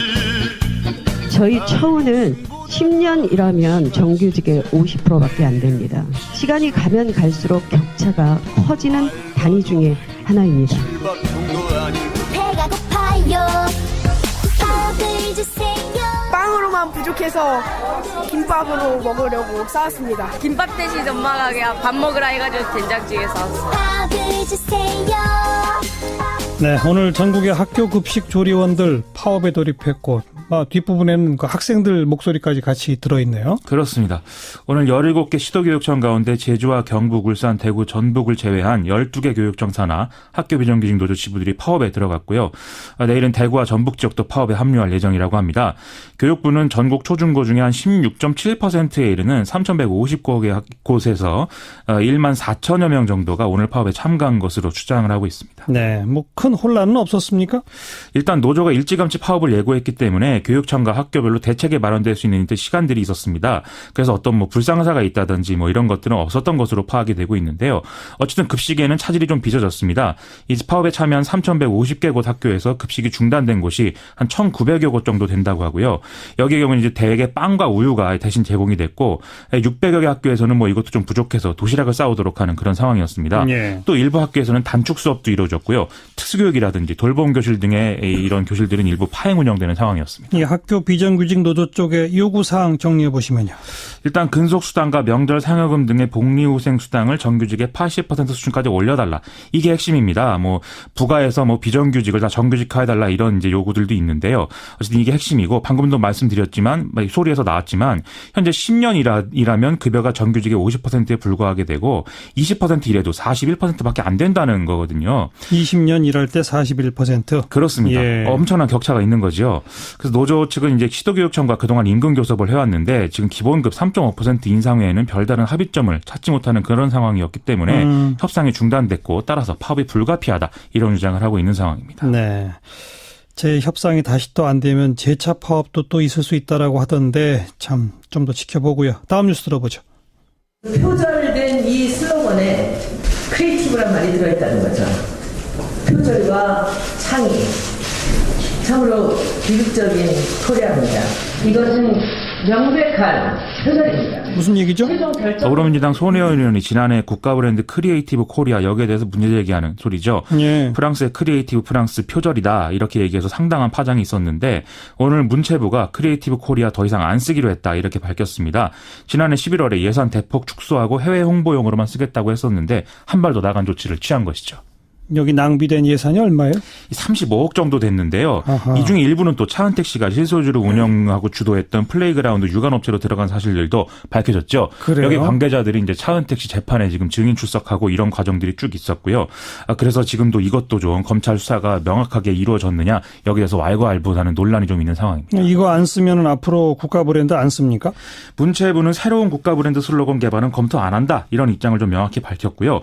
국가 브랜드라는 게 꼭 슬로건일 필요는 없다. 이것은 뭐 한 국가의 국민성, 문화유적, 관광 기반 시설 뭐 이런 것들로 다 구축이 되기 때문에 국민의 생활 문화를 전반적으로 향상시키는데 정책 역량 쏟겠다. 이렇게 밝히고 있습니다. 예. 하긴 그냥 코리아 그러면 국가 브랜드 아닙니까? 그런 것이죠. 우리가 잘하면 또 정책을 잘 펴면 되는데 이런 좀 어떤 전시성 행정을 할 필요가 지금 없는 거 아니냐 이런 얘기들이 좀 귀를 기울여야겠죠. 네, 수고하셨어요. 고맙습니다. 김민아 기자였습니다. 외신에 보도된 우리 모습 살펴보는 밖에서 본 한국 코너입니다. 국제문제평론가 임상훈 씨 어서 오십시오. 네, 안녕하십니까? 네. 문재인 대통령의 방미, 한미 정상회담 외신들도 다들 보도하고 있죠. 네, 그렇죠. 미국 언론, 중국 언론, 일본 뭐 다들 언론들이 관심을 많이 보이고 있더라고요. 먼저 미국 언론부터 한번 정리해 볼까요? 네, 미국 언론들 역시 그 우리나라 언론들이 많이 이제 분석을 해놨던 것에서 뭐 아주 크게 비슷하겠죠, 뭐. 그렇죠. 뭐 예. 크게 벗어나는 그런 건 없습니다. 우리나라 언론들 워낙 분석 잘 해놓으셨더라고요. 그러니까 이제 크게 우리가 보자면은 여태까지 이제 한미 외교 관계를 찰떡 공조 여기 이제 많이 맞춰가지고 거기서 벗어나면 어떤 뭐 큰일 나는 것처럼 많이 우리가 인식을 하는 경향이 있는데 예. 꼭 그럴 것까지 있냐? 그 두 나라가 안 맞을 수 있는 것이 있다. 근데 특히 이번 같은 경우에는 두 정상의 스타일도 그렇고 뭐 외교적으로 조율을 해야 될 사항들이 있다. 뭐 이런 보도들이 분석들이 많이 있었습니다. 예. 먼저 그 29일자 USA Today 미국 신문이죠. 여기서 예. 어떤 내용도 나온다는 좀 읽어드리겠습니다. 이번 주 백악관에서 한미 정상이 만났을 때 문재인 대통령과 트럼프 대통령이 의견의 일치를 보지 못할 수도 있는 문제들이 산적해 있다. 지난 5월에 취임한 문 대통령은 북한과 김정은에 대해서 덜 대결적인 접근 방식을 취하기를 원한다. 예. 이와 반대로 트럼프 대통령은 김정은의 핵 및 미사일 개발을 저지하기 위해서 경제 제재, 군사 조치 위협을 통한 최대한의 압박을 추구하고 있다. 이렇게 얘기를 하면서 덜 대결적인 접근 방식과 최대한의 압박. 네. 요게 차이가 있다. 그거죠. 네. 이제 조율을 해야 될 거다. 이제 이런 이야기를 하면서 이제 29일, 30일 만나게 되는데 그런 이견을 둘러싼 싸움을 피하는 것이 유익할 것으로 생각할 수 있다. 어떤 우호적인 관계 구축을 위해서 노력을 할 수도 있을 것이다. 이제 이런 예상을 해 놨습니다. 예. 정상회담이라는 게 원래 각자 입장이 있어도 정상회담 자리에서는 별로 이렇게 안 싸우고 네. 절충하는 그런 경우가 많으니까 그렇게 예상을 한 거네요. USA Today도. 결국은 그러니까는 그 정상들이라 하더라도 각국을 대표한다 하더라도 어떤 그 개인적인 친분 이런 거를 쌓으면서 또 어떤 좋은 방향이 나오지 않습니까? 흔히. 그렇죠. 네, 그런 이야기를 많이 좀 했던 것 같고 특히 그래서 이제 그 맥락에서 28일자 뉴욕타임스 보도 내용을 보면은 그런 얘기들이 좀 나와 있습니다. 백악관 관계자들은 트럼프 대통령과 문재인 대통령이 개인적인 친분을 형성해서 어떤 갈등이든 완화할 수 있기를 바라고 있다. 그런 이야기를 하면서 트럼프 대통령 이야기를 좀 있습니다. 트럼프 대통령은 사안을 개인화하는 경향이 있다. 즉 다른 정상들과의 친분, 그다음에 합의를 이끌어내는 자신의 능력을 강조하는 것이다. 사안을 개인화한다. 네. 예. 그래서 이제 지난 제프리 베이더라고 하는 이제 그 백악관의 현재 그 안보 담당 특별 보좌관인데요. 이런 이야기를 한 것을 이제 실었습니다. 지난 몇 달간에 비해서 우리가 보아온 관계와 비교할 때 더 난항을 겪을 것이다. 그러니까 현 백악관 안보 담당 보좌관이 아니고 오바마 행정부에서 했던 그 인물인데 제프리 베이더. 네. 그러니까 과거에 비해서 더 난항을 겪을 것이다. 이런 예상이 우리도 많이 했었죠. 그런 얘기가 있는데 근데 이런 얘기도 있습니다. 베이더 역시 전 백악관 보좌관 이야기인데요. 문 대통령이 처음엔 트럼프 대통령과 좋은 관계를 형성하는 것을 바랄 것이다. 바라죠. 그리고 백악관도 분명 이와 같은 것을 원할 것이다. 이렇게 예상을 했습니다. 네. 당연한 이야기겠죠. 싸우러 가는 게 아니니까요. 그렇죠. 그러면서 이제 이런 이야기도 있네요. 역시 같은 뉴욕타임스 신문 안에 있는 내용입니다. 백악관의 일부 인사들의 견해에 따르면은 문 대통령의 당선은 한국에서는 정치적인 대변화와도 같은 것이다. 이는 특히 북한과 지금과 같은 형태의 관계를 형성하는 것을 바라는 청년층 유권자들의 승리이기도 하다. 그러니까 다른 형태의 관계를 바라는 남북 관계가 달라지기를 바라는 청년층 유권자들의 승리이기도 하다. 일부 사람들은 심지어 이를 한국판 브렉시트라 칭하기도 한다. 이런 얘기는 좀 처음 들어보는데 저도 처음 들어봤는데 미국에서는 이런 얘기가 또 나오는 모양입니다. 그런 이야기들이 있고 그다음에 미국의 다른 언론들도 많이 있습니다만은 경제 관련 이야기도 있습니다. 그러니까는 이것은 블룸버그 통신인데요. 28일자입니다. 예. 한국이 트럼프의 무역 위협 잠재하기 위해서 재벌 총수 동행. 이 제목이 괜찮네요. 네. 무역 위협에 잠재우기 위해 재벌 총수들이 같이 간다. 네. 그래서 재벌 총수들이 좀 도움을 줄 수 있지 않을까 뭐 이런 예상인데요.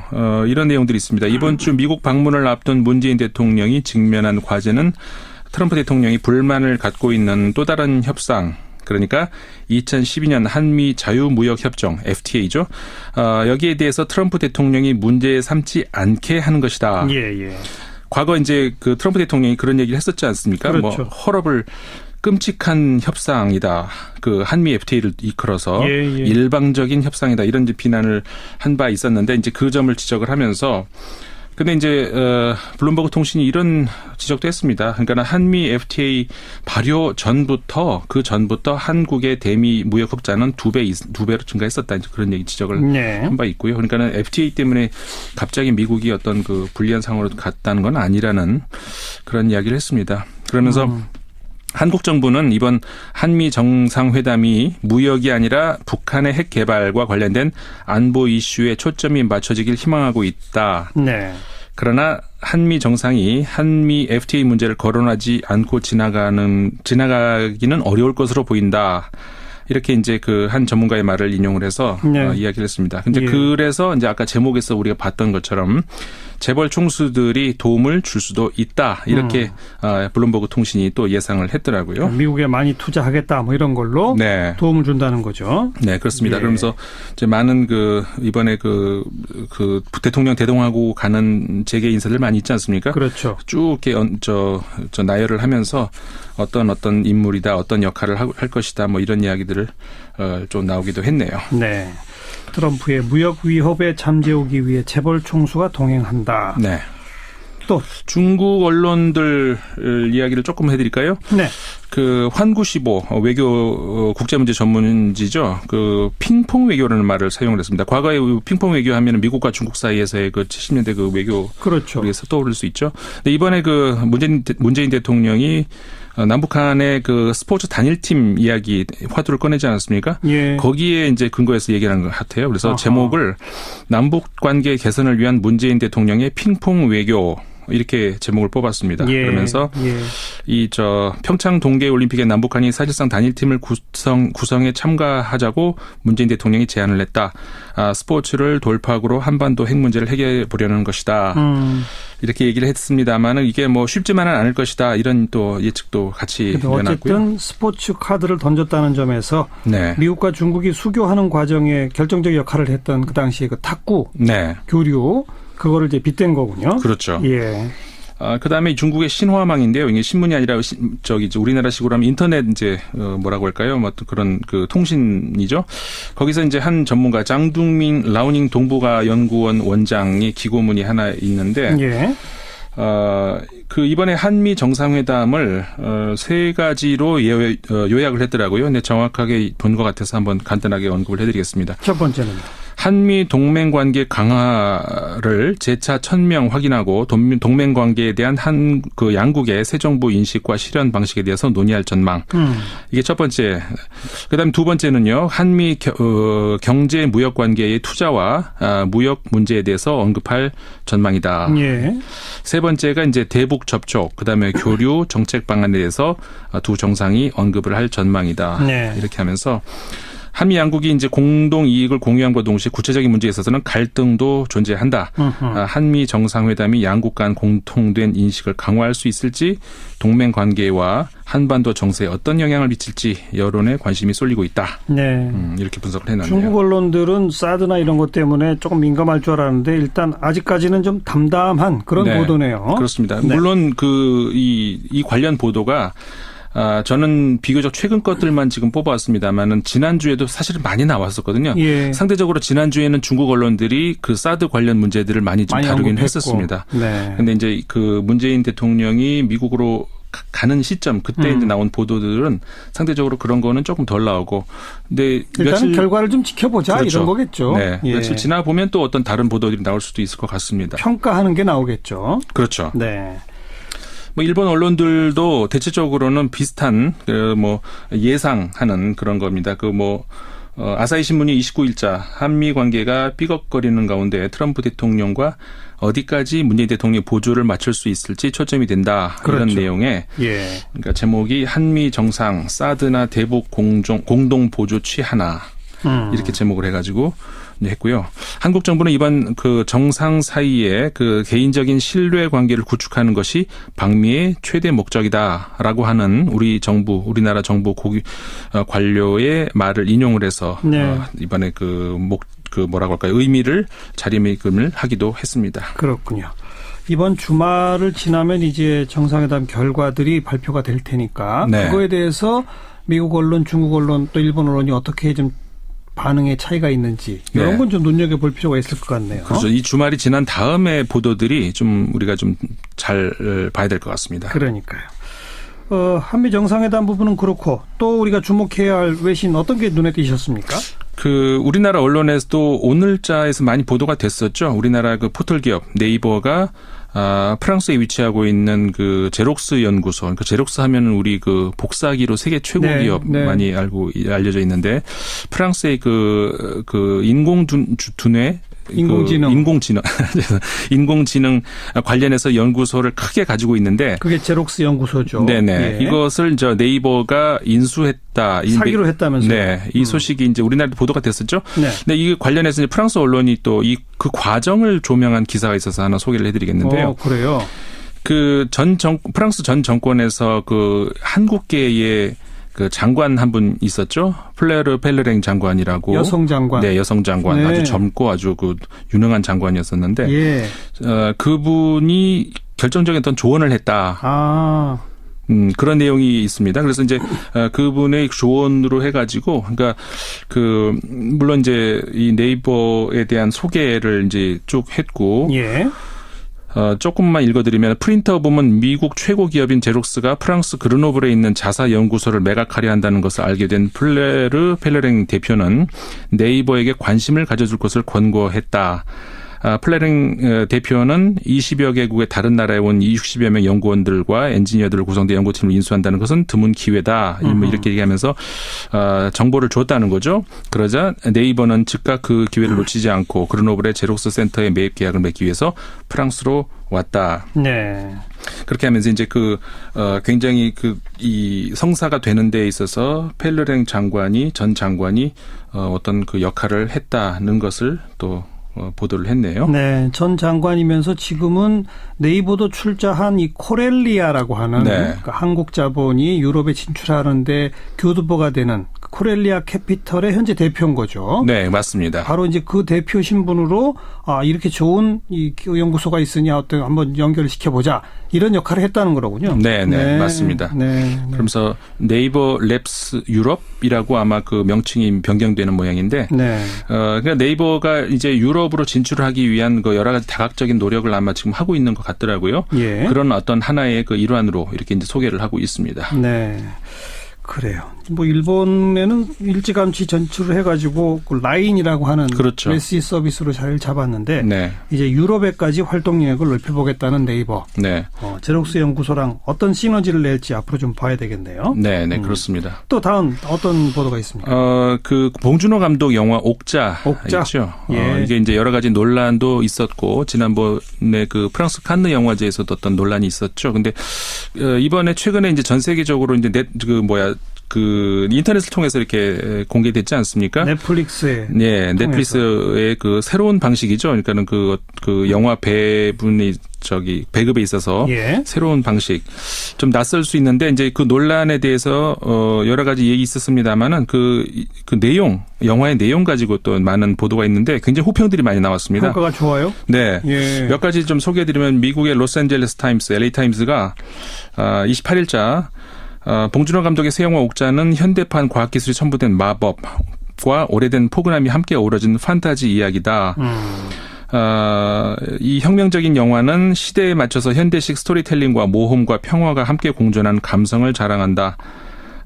이런 얘기가 있고요. 봉 감독의 본 감독은 표현의 거장이며 코미디, 멜로, 액션 사이를 자유롭게 넘나드는 기술을 보여준다. 예. 이런 소개가 있고요. 그다음에 프랑스의 르몽드에서도 같은 28일자입니다. 이 관련 이야기가 있는데 제목이 있더라고요.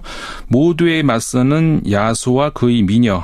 이렇게 그러니까 미녀와 야수 우리 얘기한 그걸 빗댔네요. 네, 그걸 빗져가지고 모두에 맞서는 야수와 그의 미녀 이렇게 해가지고 이 옥자가 칸 영화제에서 큰 반향을 일으키고 해학, 경외감 그리고 어린 시절의 감흥, 글로벌화된 자본주의에 대한 격한 비판을 한 곳에 모은 격렬한 리듬의 세계적 블록버스터 영화로서의 모든 조건을 갖추고 있다. 네. 이런 평가를 내놓기도 했습니다. 프랑스에서는 영화관 상영이 거의 없다면서요? 네, 그렇죠. 예. 그러면서 이번에 보니까는 그 프랑스에서 봉준호 감독의 또 역시 그 대작이었죠. 살인의 추억. 네. 그게 이번에 재개봉된 모양이더라고요. 아, 그래요? 네, 그러면서 그 이야기를 또 같이 또 소개를 하기도 했는데, 네. 뭐 그 부분도 조금 소개를 드리면 이렇게 돼 있습니다. 군사정권이 끝나지 얼마 안 되는 시기에 한국을 배경으로 해서 이 영화는 사건 해결에 쩔쩔매는 경찰의 무능력을 보여주고 당시 경찰의 횡포를 증언하고 있다.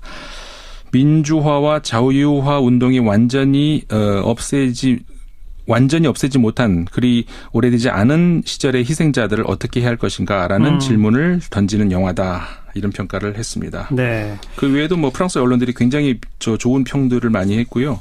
칸느에서 또 호평을 받아서 그런지 프랑스는 살인의 추억 재개봉까지를 포함해가지고 완전히 봉준호 주관처럼 돼 있는 모양인데. 네, 봉준호 감독이 사실 우리나라 몇몇 감독이 있죠. 그 김기덕 감독도 그렇습니다만은 프랑스에서 굉장히 거장 대접을 받습니다. 네, 네.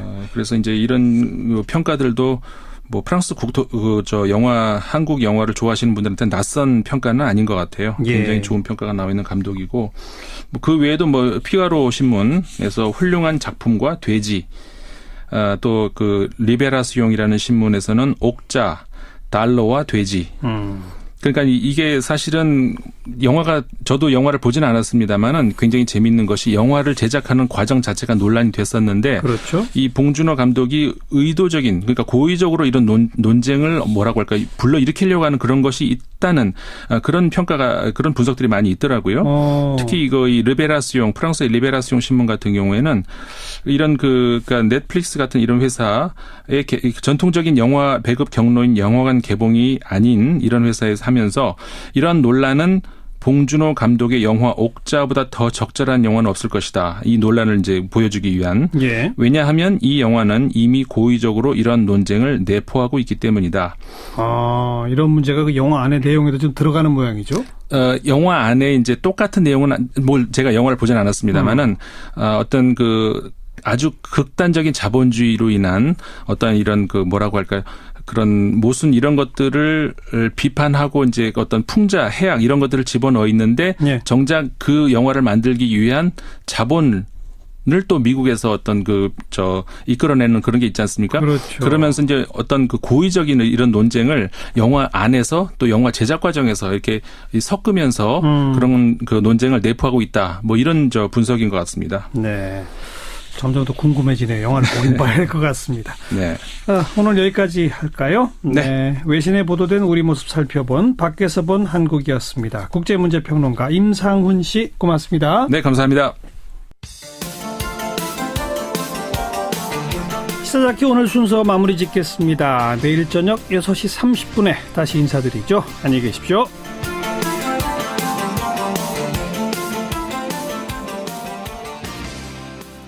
그러니까 자료 조작을 시도한 의혹 이렇게 표현하셨다. 네. 근데 실무자 착오로 표지랑 본문이 뒤바뀌었다. 나중에는 제대로 된 게 오긴 왔나요? 그 과정도 좀 의심스러운 부분이 있는 게 제출한 자료에 착오가 있었다. 또는 이런 부분이 사실과 다르다는 것을 따로 저희한테 알려오지를 않고 예. 그 이후에 대량으로 이 제출된 자료 안에 슬그머니 끼워서 제대로 된 자료를 아무 설명 없이 그냥 끼워왔습니다. 예. 그래서 이런 부분들이 뭔가 숨기려는 의도가 있었던 것이 아니냐 의심을 하기에 충분하다고 보았습니다. 네, 아무튼 근데 후보자 측은 실무자 착오다라는 해명이었다 이거죠. 네, 그렇게 주장을 그래서 바로 잡았다 나중에는. 네.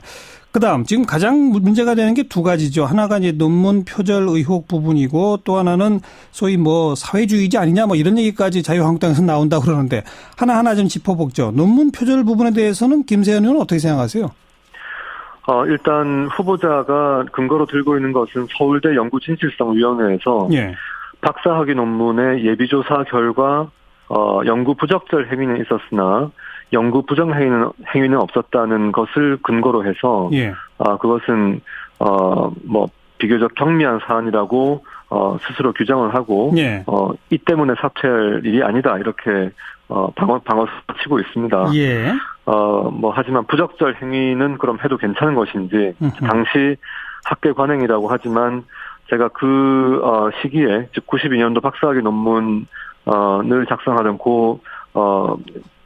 비슷한 시기에 박사학위를 받았던 분들한테 한번 이 자문을 구해보니까 예. 그때도 출처나 색이 있는 아주 철저하게 그 각주를 달도록 이렇게 출처나 각주를 분명하게 기재하도록 예. 훈련을 다 받아왔기 때문에 그건 예. 좀 이해가 가지 않는다 이런 주장들이 그런 의견들이 다수였습니다. 그러니까 그런 의견과 의혹은 얼마든지 있을 수 있으나 그 의혹에 대한 최종 판단 권한은 언급하신 서울대학교 연구진실성위원회가 갖고 있는 거 아닐까요? 거기서 표절은 아니다라고 했으면 그게 결론 아닐까요? 일단 그 학위 수여 대학이나 또는 전문 해당 학술 단체에서 판정을 하는 것이 학계 관행이기 때문에 일단은 그 예비조사 결과를 박사학위에 대해서는 존중을 하지만 예.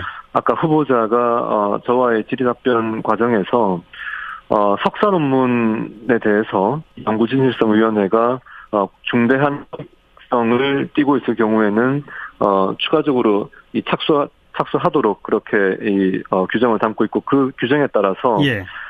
지금 그 조사에 착수했습니다. 28일부로 조사에 착수했다는 공문을 받았고요. 맞아요. 석사 논문은 예. 이제 새롭게 이제 조사에 착수한 거죠. 예. 그래서 지금 아까 답변 과정에서 석사 논문이 만약에 연구 부정 행위로 밝혀지면 사퇴하겠느냐는 답변을 했고 그에 네. 대해서 뭐 사퇴를 포함해서 검토하겠다 그래서 제가 재차 3차 물어서 예. 사퇴까지 하겠다는 그런 뭐 의미 있는 답변을 끌어냈습니다. 예. 그러니까 그것도 역시 서울대 연구진실성위원회 결론을 지켜보자. 나는 어쨌든 표절은 아니라고 생각한다. 이런 주장이었다는 거죠. 다만 한 가지 우려되는 것이 교육부 장관은 연구진실성 관련된 모든 우리나라에 존재하는 모든 그 정부 예산을 지원받는 그런 이 논문들에 대해서는 최종 처분권을 교육부 장관이 갖게 됩니다. 예. 이래서 이것이 서울대가 독립성을 가지고 반드시 이렇게 심사를 해주기를 강력히 요구를 하고 앞으로도 알겠습니다. 그건 뭐 분명히 우려가 될 수도 있는 대목이긴 하군요. 네. 자, 그리고 뭐 주한미군 철수 등등 성명에 서명한 거, 뭐 사상적으로 문제가 있다고 보세요? 어떻게 보세요?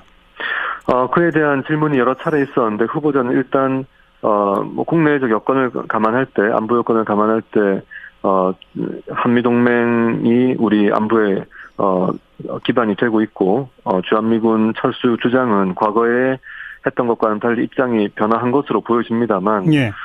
여전히 저희가 좀 불안한 생각을 지울 수가 없는 것이 워낙 오랫동안 예. 이런 주한미군 철수나 국가보안법 폐지나 이런 이 분단 현실에서 과연 너무나 급진적인 인물이 아닌가 하는 의구심은 여전히 갖고 있으나 예. 계속 오늘 청문회 과정에서 좀 지켜보도록 하겠습니다. 아직 끝나지 않았죠. 오늘 밤늦게까지 계속될 것 같은데 네. 현재까지 상황에서 김세현 의원 판단은 적격입니까? 부적격입니까?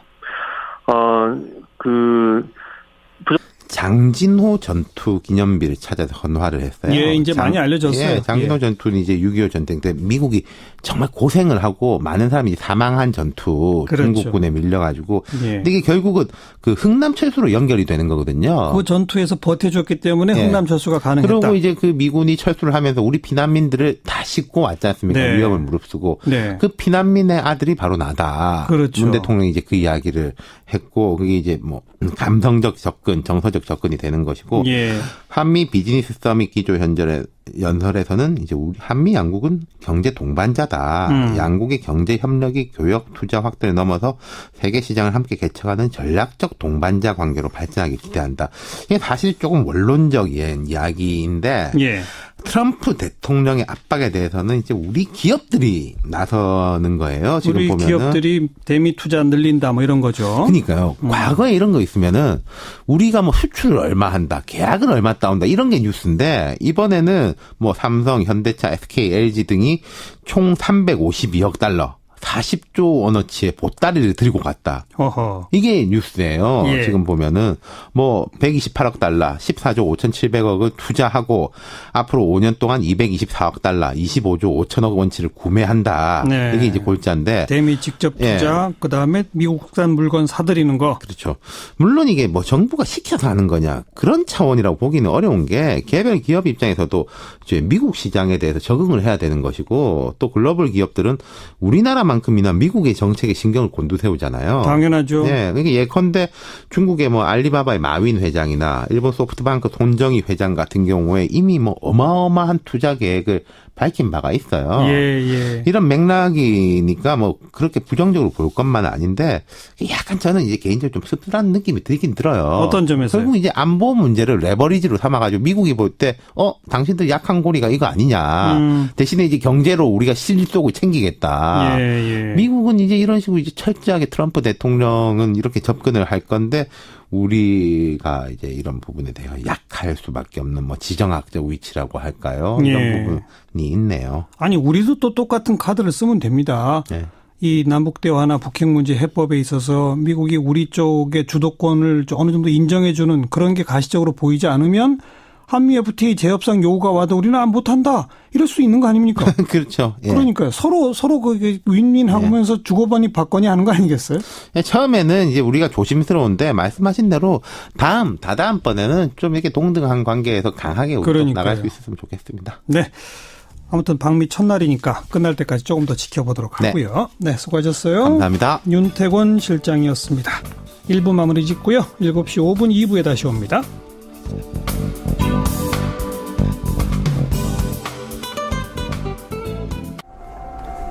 런던 화재, 스촨성 산사태, 콜롬비아 유람선 침몰. 요즘 전 세계 곳곳에서 재해 재난 뉴스가 거의 매일 들려옵니다. 사실 우리도 뭐 경주 지진, 세월호 참사 이런 안타까운 재난들을 다 경험한 바 있죠. 그런데 소잃고 외양간 고치기라 하더라도 제대로 외양간을 고쳤을까? 이런 재난을 겪은 이후에 우리 사회는 달라졌나 정말 궁금해지죠. 오늘 재난 칼럼니스트이시고요. 지난 2011년에 이미 거의 모든 재난으로부터 살아남는 법, 아주 제목이 상당히 섹시한 그런 제목의 책을 펴내신 성상원 씨를 오늘 초대해봤습니다. 어서 오십시오. 네, 반갑습니다. 네, 재난 칼럼니스트란 직업이 있어요? 만들어졌죠. 그러니까 출판사에서 만들어졌던 직업입니다. 어쩌다가 이런 일을 하시게 됐어요?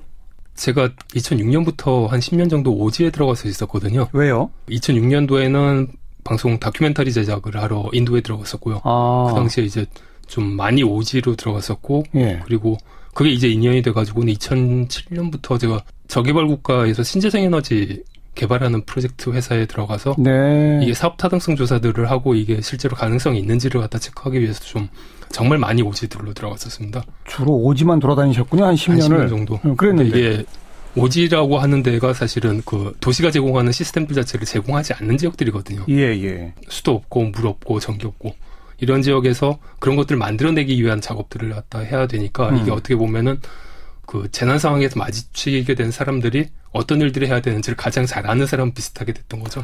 그러네요. 네, 그래서 이제 대형 재난이다. 직접적으로 봅니다. 왜냐하면 이 연구자로서 이런 연구 윤리를 제대로 지키지 않은 사람이 교육부 장관의 부적절하다고 판정을 내린 것이 지금의 여당에서 과거에 김명수 교육부 장관 후보자 박근혜 정부 때 그때도 훨씬 더 경미한 사안을 가지고도 사퇴를 시켰습니다. 예.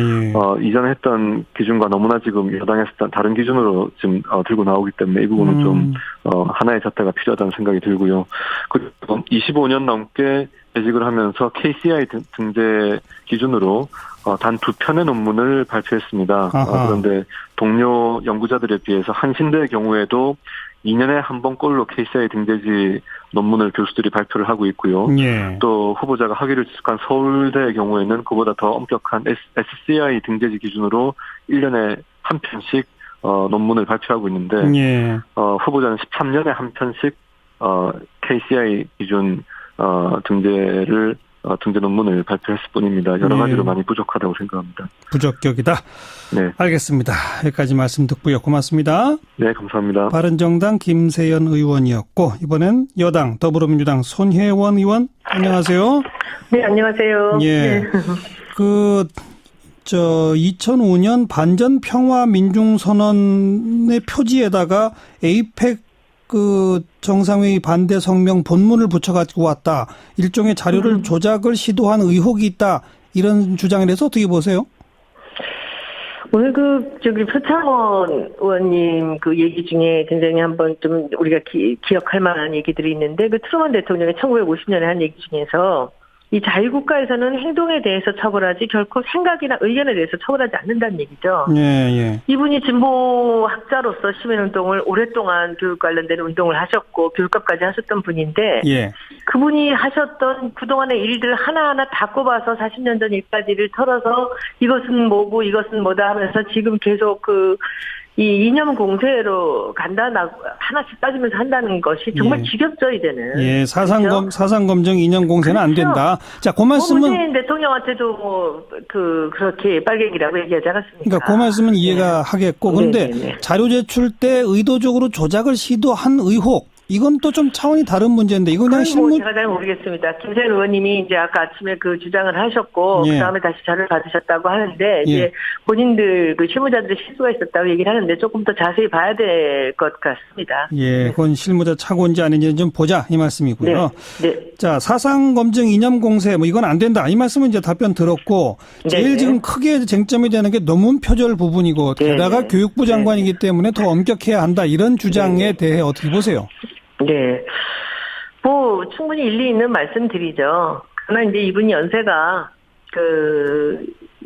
이제 좀 있으신 분이고, 게다가 지금 82년도 논문이거든요. 그래서 오늘 그때 얘기들이 쭉 나오는데, 이제 그때 관행이 그랬다라고 말씀을 하시는데, 저도 81년도에 논문을 썼는데, 대학원 논문이죠. 이분들이 얘기하시는 거는 지금. 석사 논문이죠. 일본의 자료들을 다 이제 베꼈다는 거죠, 그대로. 근데, 그때 관행이 그랬다. 그래서 잘못했다고 지금 시인하느냐 아니냐 이런 얘기들이 쭉 나오는데 그때 관행들이 새긴 갑주라든지 이런 부분에 대해서 이제 조금 더 융통성이 있었다라는 거. 전공이 달라서 저하고는 잘 모르겠습니다만 그런 얘기들을 계속 양쪽 주장이 생생하게 그냥 맞서고 있습니다. 예. 그래서 거기에 대해서도 제가 그때 당시 논문들을 쭉 저도 보기는 했지만은 그것들이 과연 그때 관행으로 봤을 때 이것이 그냥 넘어가도 되는 것이냐 또 아니면은 여기에서 그분이 결정적인 이것이 하자가 되느냐라는 것은 또 전문가들이 나서야 되겠죠. 서울대 연구진실성위원회 같은 데서 이것을 이제 제가 보기에는 뭔가 의견을 주시기를 기다립니다. 네. 근데 서울대 연구진실성위원회에서 이걸 검토하는 데만 최소한 몇 개월 걸리거든요. 그러면 누가 검토를 합니까, 이것을? 누가 이것을. 글쎄 또, 그건 또 그래요. 단죄를 하고 합니까? 그건 또 그래요. 한쪽에서는 표절이다, 의혹이 있다, 한쪽에서는 학자의 양심을 걸고 아니다, 그러면 판정해 줄 기관은 사실 거기밖에 없긴 한 건 또 맞죠. 오늘 또 그런 얘기도 나왔잖아요. 서울대에서 그게 공정한 판단을 하겠냐. 그러면 어디로 갑니까? 네. 그렇죠? 이런 얘기들이 끝도 없이 평행선을 달리고 있다라고 지금 생각을 합니다. 예. 답도 없. 여러분 안녕하십니까? 정관용입니다. 문재인 대통령은 방미 첫날 일정 바쁘게 보냈고요. 국내에서는 인사청문회가 역시 바쁘게 진행됐습니다. 그 가운데 가장 뜨거웠던 청문회, 김상곤 사회부총리 겸 교육부 장관 후보자 인사청문회, 잠시 후 바른정당 김세연 의원, 더불어민주당 손혜원 의원 연결해서 여야 입장 들어보겠고요. 뉴스 사이다 코너에서 문 대통령의 방미 첫날을 정리해드리겠습니다. 자, 7시 5분 시작되는 2부에서는요. 재난에 대해서 다시 한번 생각해봅니다. 지진, 산사태, 화재, 각종 사고, 재난은 끊이지 않죠. 재난에 대한 체계적인 대처, 개인 차원의, 사회 차원, 정부 차원의 대처 어떻게 해야 할까요? 거의 모든 재난에서 살아남는 법 궁금하시죠? 재난 칼럼니스트 성상원 씨 초대해서 이야기 좀 들어보겠고요. 외신에 보도된 우리 모습 살펴보는 밖에서 본 한국 코너까지 2부 시간에 준비합니다. 잠깐 광고 듣고 1부 출발합니다. 김상곤 사회부총리 겸 교육부 장관 후보자에 대한 인사청문회 열리고 있습니다.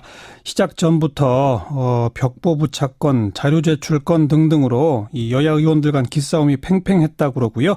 논문 표절 문제로 지금 자격 시비가 뜨겁게 이어지고 있다 합니다. 교문위 소속 여야 의원 차례로 연결해 봅니다. 먼저 야당 입장, 바른정당의 김세연 의원 연결합니다. 안녕하세요. 네, 안녕하십니까. 네. 자유한국당 의원들이 그 청문회의장 들어가는 복도에 뭐 논문 표절 의혹을 지적한 벽보를 쭉 붙여놨었다면서요?